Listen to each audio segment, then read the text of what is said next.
Et bien voici notre vidéo qui commence. Donc ici je vous montre les dimensions du fond de carte.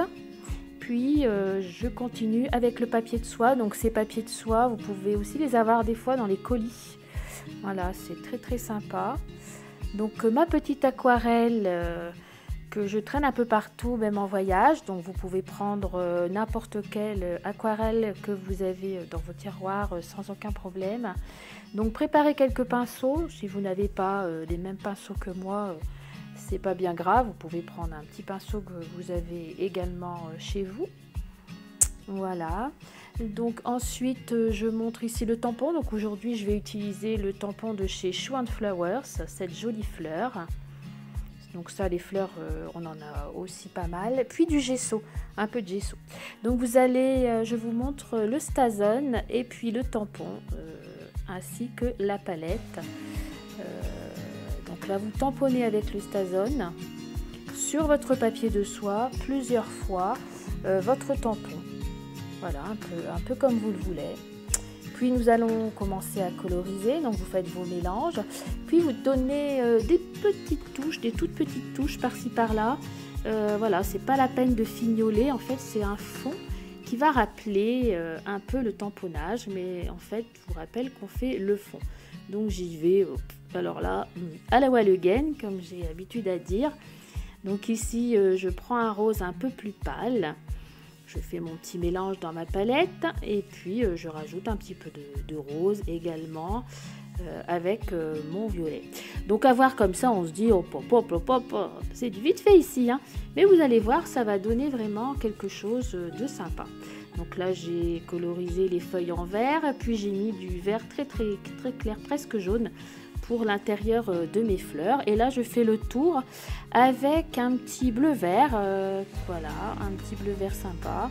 Et bon, on peut faire sécher à l'air, mais là comme j'avais pas le temps avec ma petite vidéo, j'ai pris un essuie-tout pour essuyer l'excédent d'eau. Puis je montre à la caméra, toute fière de ma création.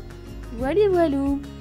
Ensuite donc je vais reprendre mon corps de carte que je vais poser sur mon plan de travail, et c'est là que je vais aller chercher ma bouteille de gesso que je secoue comme l'orangina dans un petit récipient. Donc le gesso, c'est pour donner un petit peu de blanc, un petit peu un effet, j'ai pas fait exprès de faire bien, ça fera un petit peu de blanc, voilà. On met comme ça, hein, carrément, hein, on prend un pinceau et ça va nous servir également de coller notre papier de soie. Donc là, je le déchire, et oui, on n'en croit pas nos yeux, mais oui, je le déchire. Comme ça, je trouve que ça fait plus bucolique et j'essuie bien. Et mon gesso va aider à faire coller mon papier de soie sans pour ça mettre de la colle. Puis là, je me dis, ouais, on va faire des petites retouches. Donc j'ai refait des petites retouches, on voyait plus assez le vert avec le gesso, j'y suis pas allée de main morte.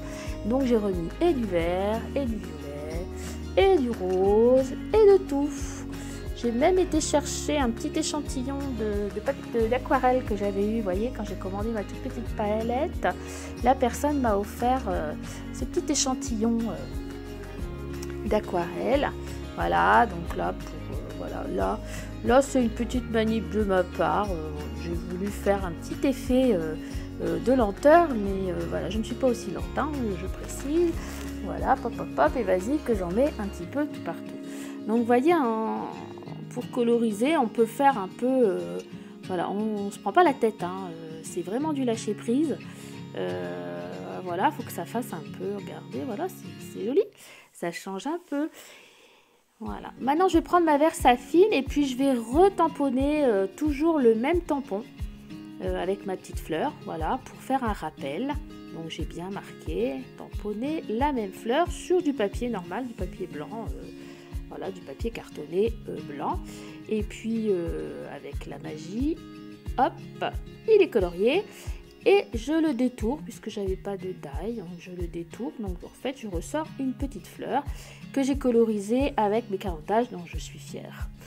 Donc j'ai bien voulu les essayer, c'est ma petite boîte, mon petit plaisir. Donc ici, maintenant, il me reste à coller donc cette jolie fleur avec du 3D mousse. Comme ça rappelle la même fleur tout en étant mieux. Et là, j'ai pris un petit crayon blanc, c'est carrément de la craie, hein, la craie en crayon, que je mets tout autour pour rajouter du blanc. Je trouvais que ça faisait pas assez. Bon, bah là, je ne sais pas ce que j'ai fait avec ma vidéo. J'ai dû placer mon téléphone dans l'autre sens, mais bon, c'est pas grave, je vous explique. Donc là, j'ai juste tamponné joyeux anniversaire, juste pour toi. Donc du fond du cœur, sur un papier vert pour rappeler un peu le vert, parce que j'ai trouvé que du violet, il y en avait assez. Et puis je suis venue le coller donc avec des 3D mousse et j'ajoute des petits bijoux de couleur rose, voilà, des petits gemmes, on va dire, de chez Stampin' Up. Et voilà, je suis toute fière de ma carte. Voilà, après on aime, on n'aime pas. Il y a des plis sur le papier de soie, mais je l'ai fait exprès, hein. Donc après, vous découpez un papier de 10 cm sur 15,5, un papier blanc qu'on va coller, hein, comme on fait d'habitude à l'intérieur de notre carte. Et bien voilà, notre carte est terminée, j'espère qu'elle vous a plu. Et bien je vous dis à la prochaine, à bientôt pour un autre tuto. Au revoir.